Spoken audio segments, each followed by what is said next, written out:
اعوذ باللہ من الشیطان الرجیم بسم اللہ الرحمن الرحیم نحمدہ ونصلی ونسلم علی رسولہ الکریم اما بعد فاعوذ باللہ من الشیطان الرجیم بسم اللہ الرحمن الرحیم۔ ناظرین، آج جو عنوان میں آپ احباب کے سامنے لے کے حاضر ہوا ہوں، یہ ایک بہت خاص عنوان ہے اور اس میں کافی سارے حقائق آپ احباب کے گوش گزار کروں گا۔ ناظرین، ہمیں جوتے کیوں پڑ رہے ہیں؟ یہ ایک تلخ حقیقت ہے، لیکن ہمیں جوتے کیوں پڑ رہے ہیں؟ یہ دو خطوں کی کہانی ہے۔ ایک خط جو شریف فیملی نے 15 نومبر 2016 کو سپریم کورٹ میں پیش کیا۔ یہ خط قطری شہزادے اور وہاں کے سابق وزیر خارجہ اور وزیر اعظم حمد بن جاسم الثانی نے جاری کیا تھا، جس میں اس نے اعتراف کیا کہ 1980 میں قطر کے الثانی گروپ کے ساتھ مل کر میاں محمد شریف صاحب نے 1 کروڑ 20 لاکھ درہم کی سرمایہ کاری کی اور سرمایہ کاری کے منافع سے ایون فیلڈ بلڈنگ میں 4 فلیٹس خریدے۔ اب میاں محمد شریف صاحب نے جو 4 فلیٹس خریدے، ان کے بارے میں انہوں نے وصیت کی کہ یہ جو 4 فلیٹس ہیں یہ ان کے پوتے حسین نواز کو دے دیے جائیں۔ اب 2006 میں الثانی گروپ اور حسین نواز کے درمیان معاملات طے پائے اور جو 4 فلیٹس تھے جو میاں محمد شریف صاحب نے خریدے تھے وہ حسین نواز کو دے دیے گئے۔ یہ خط پورے ملک میں مذاق بن گیا اور عدلیہ نے اسے قبول کیا، اور نہ سیاسی جماعتوں نے اور نہ عوام نے اس خط کو قبول کیا، اور سیاسی جماعتوں میں اور میڈیا میں آج بھی یہ خط ایک مذاق اور صرف ایک جگت بنا ہوا ہے۔ آج بھی کوئی شخص اسے سچ ماننے کو تیار نہیں ہے۔ یہ خط کہاں سے آیا تھا؟ یہ ایک اسلامی ملک سے جاری کیا گیا تھا، ایک اسلامی ملک سے آیا تھا، اور ایک اسلامی ملک کے شاہی خاندان کے شہزادے حمد بن جاسم الثانی نے جاری کیا تھا، اور باقاعدہ یہ خط 2 حکومتوں سے تصدیق شدہ تھا، ایک پاکستان کی حکومت سے اور ایک قطر کی حکومت سے یہ خط تصدیق شدہ تھا۔ اس کے باوجود بھی یہ خط ناقابل قبول تھا۔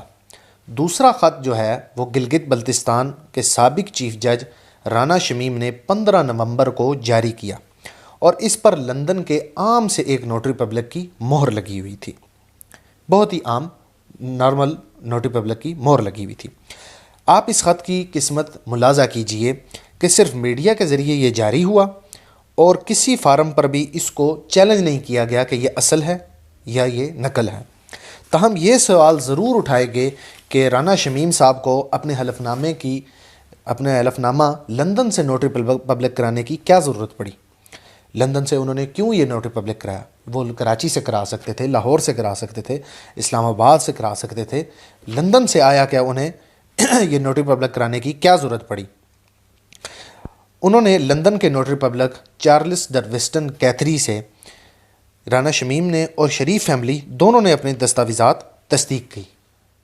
لہٰذا یہ بات ثابت ہوتی ہے کہ حلف نامے کے پیچھے شریف فیملی ہے، اور یہ خط مریم نواز کے کیس کی سماعت سے 2 دن پہلے کیوں جاری کیا گیا، اور اس میں جج کو متنازع کیوں بنایا گیا، جس نے 17 نومبر کو اپیل سنی تھی، وغیرہ وغیرہ۔ یہ سارے سوال ضرور اٹھائے گئے، لیکن حلف نامے کو جعلی لندنی خط یا ردی کا ٹکڑا قرار دینا کسی نے نہیں سمجھا۔ جو لندن سے جو خط آیا تھا اس کو جعلی لندنی خط یا ردی کا ٹکڑا کسی نے نہیں قرار دیا۔ کیوں؟ آخر ان دونوں خطوں میں کیا فرق تھا؟ ان دونوں میں مذہب کا فرق تھا۔ ایک اسلامی ملک سے آیا تھا، جبکہ ایک لندن کے تصدیق نامہ برطانوی نوٹری پبلک سے جاری کیا گیا تھا۔ اور آپ دونوں کی وقت کا اندازہ اس بات سے لگا لیجئے کہ اسلامی ملک کا شاہی خط بھی مذاق ہے، اور جبکہ کرسچن ملک کا عام نوٹری پبلک کا تصدیق شدہ خط بھی بہت مقدس ہے اور بہت پاک ہے، بہت اعلیٰ خط ہے۔ ہم اس فرق کو عام زبان میں کریڈیبلٹی کا فرق کہہ سکتے ہیں۔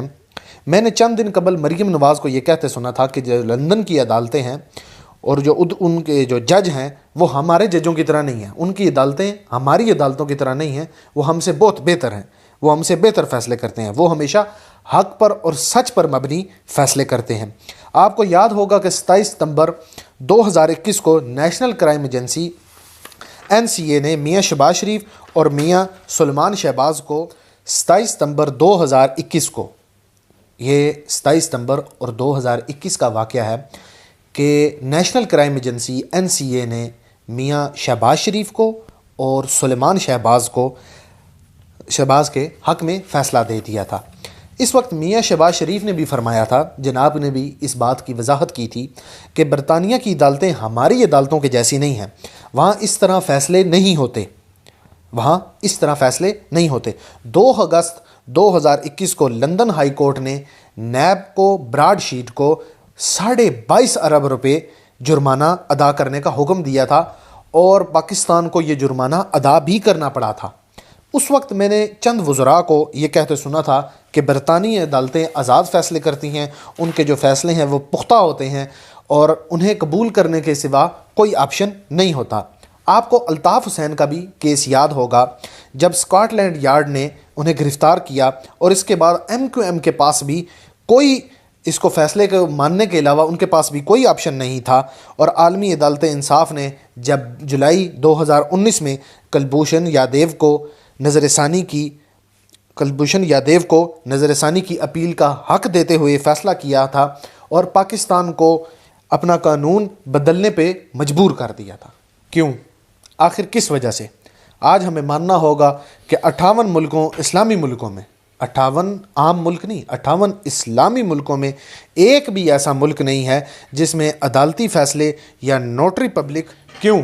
آخر کیوں؟ کیا وجہ ہے؟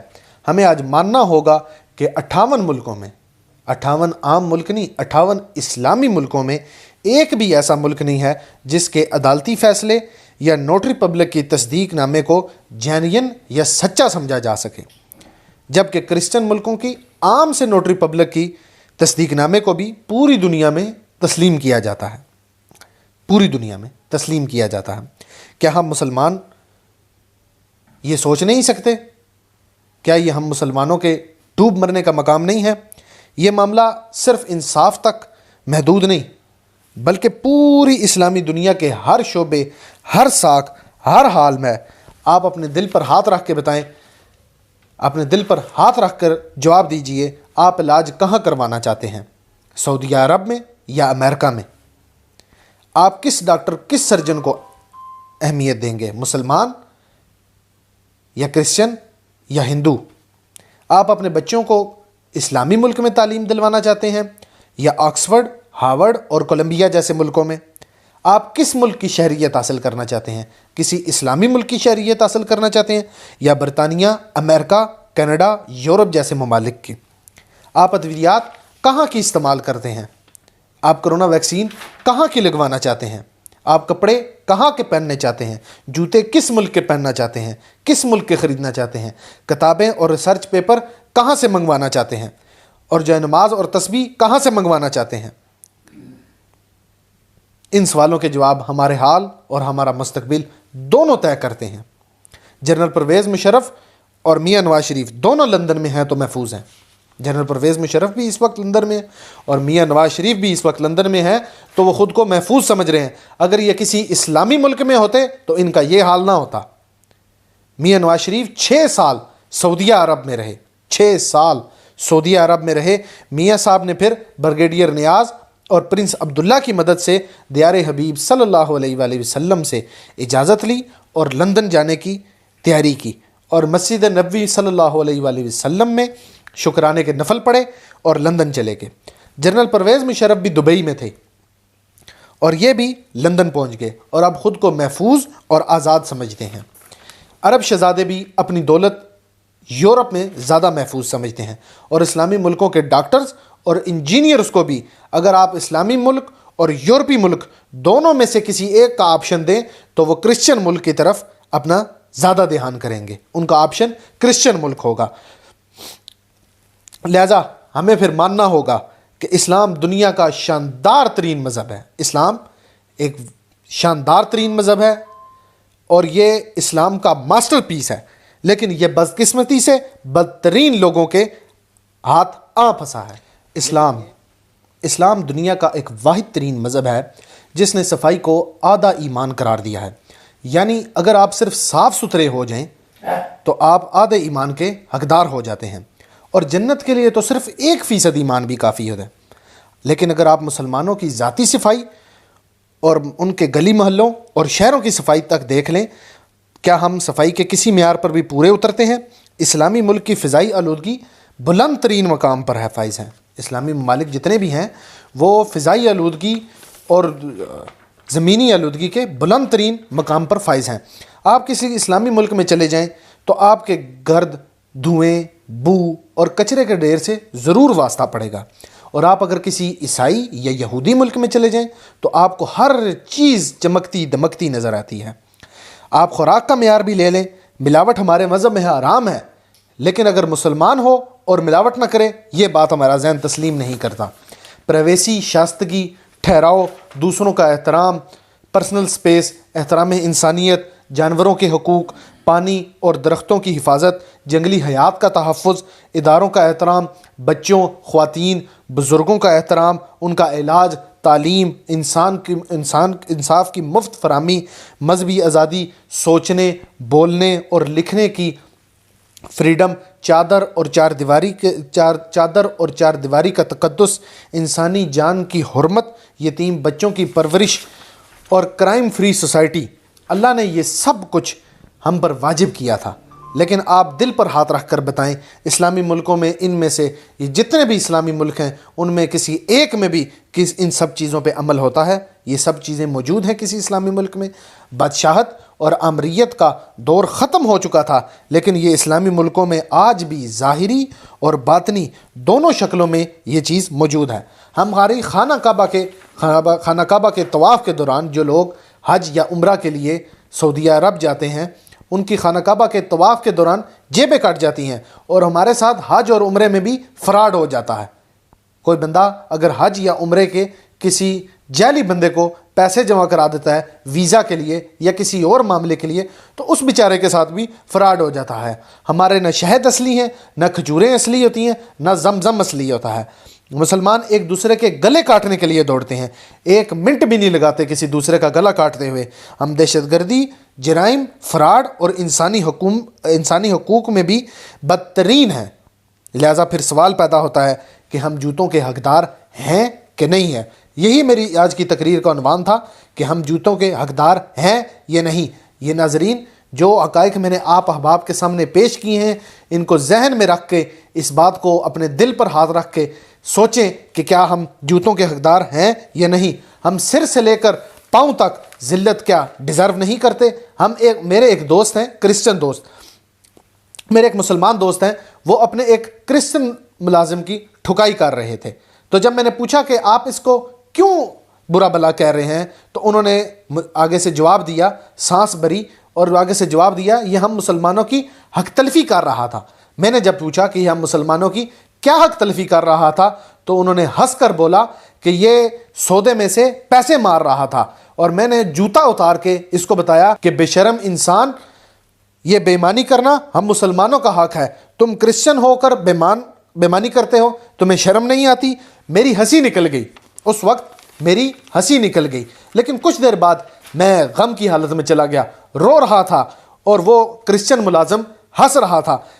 میں اکثر محسوس کرتا ہوں کہ ہم مسلمانوں دنیا میں مسلمان ہونے کی وجہ سے جوتے کھا رہے ہیں، اور ہمیں آخرت میں بھی جوتے پڑیں گے.